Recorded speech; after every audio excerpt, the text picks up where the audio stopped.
Hello you all, welcome back to my daily vlog. इथे मी काही अचीव नाही केलेले, सो तुम्हाला जर असं वाटत असेल काहीतरी सोहळा चाललेला आहे इथे, तसं अजिबात नाही आहे. इथे आई माझं औक्षण करते आहे, कारण 3 ऑगस्टला माझा बर्थडे असतो. सो यावेळेस काही मोठं सेलिब्रेशन न करता आम्ही अगदी थोडक्यामध्ये औक्षण केलेलं आहे.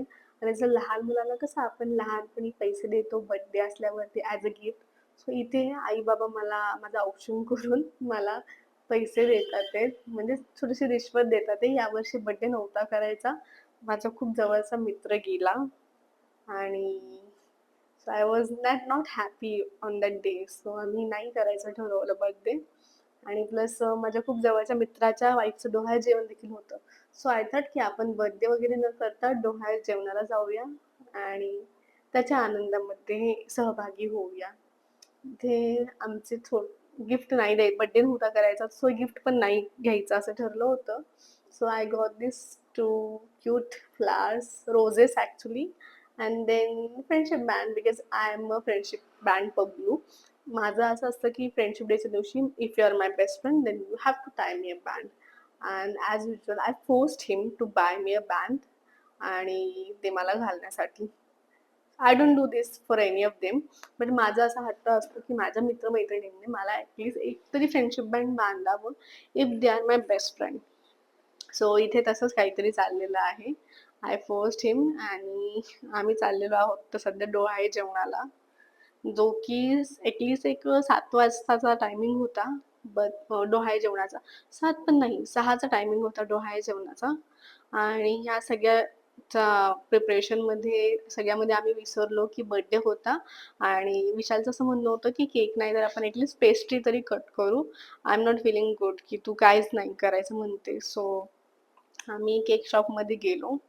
बट मी आता तू पेस्ट्री आणणार आहेस तर ती पण माझ्या पसंतीची असायला हवी. बिकॉज मी दरवर्षी माझ्या मैत्रिणीला सांगत असते की तू जर केक आणणार आहे तर या फ्लेवरचा आण. सो तिथून देखील तो मला कॉल करून विचारत होता की मी कोणती पेस्ट्री घेऊ, काय आवडेल तुला. तिथे देखील आम्ही चूज करत बसलो होतो. आणि ह्या सगळ्या चूज करण्याच्या प्रोसेसमध्ये आम्ही फंक्शनला लिटरली 1.5 तास उशिरा गेलो. म्हणजे 6चं जे फंक्शन होतं ते आम्ही 8:30 वाजता गाठले. Can you believe? आणि मी नंतर माझ्या फ्रेंडच्या किती ओरडा खाल्ल्यात ते तर डिस्कशनच नको. सो इथे आम्ही ठरवलं की आता छोटी पेस्ट्री आम्ही घेऊन चाललो होतो.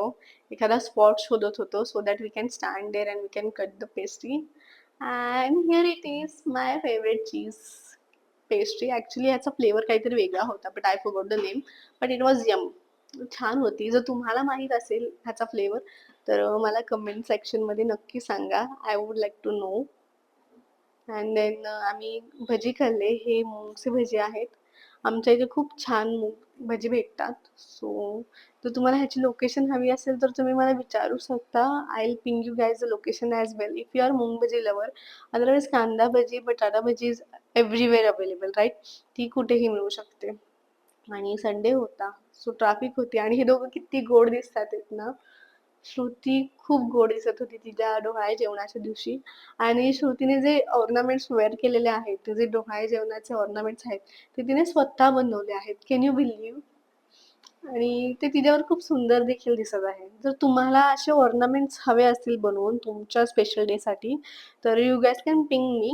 मी तिचा जो सोशल मीडियाचा हँडल आहे त्याची लिंक जरूर शेअर करेल. तुम्ही तिला कॉन्टॅक्ट करू शकता for things like that. So see you, tata, bye bye, till the next vlog. Stay healthy.